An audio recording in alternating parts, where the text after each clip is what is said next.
Greenville is moving forward with an anti-camping ordinance that would prohibit people from sleeping or residing in public parks and property. Council members took part in a spirited debate this afternoon before passing first reading. Our Nate Stanley was there and joins us live with those details. Nate. Well, it was a discussion that lasted over 2 hours with both the public and council members speaking about this proposal. Councilman DeWorkin says the goal is to address homelessness, but also provide lasting solutions.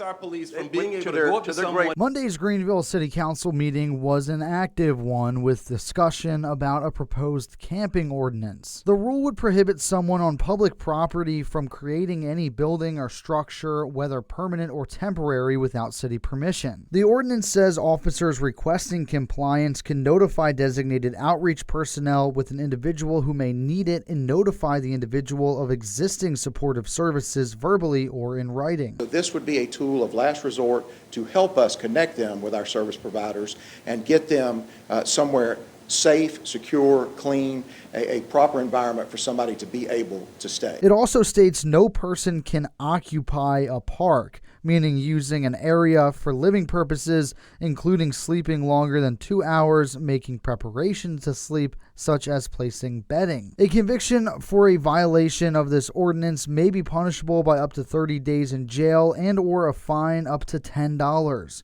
The court may also refer someone to homelessness court. We will provide funding to increase homeless outreach services to better direct homeless individuals to services available. We're going to do the 24/7 bathrooms.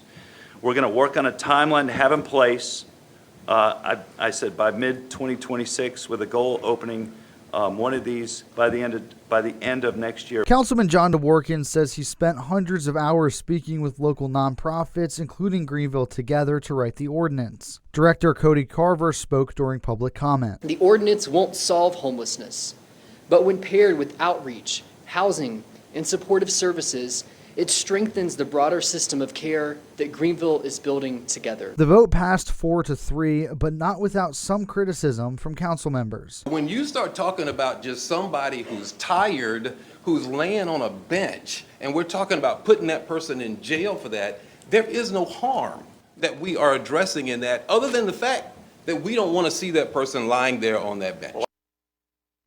Nate, what comes next for this proposal?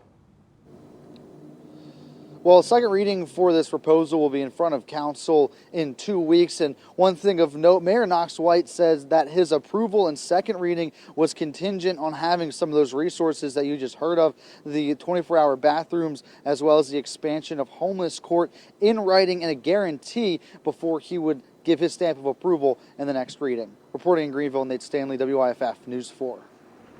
Nate, thank you. And as we continue to experience this cold weather and people continue to look for shelter during this time, you can find the latest cold weather alerts and the current temperatures on WIFF4.com and the WIFF4 mobile app.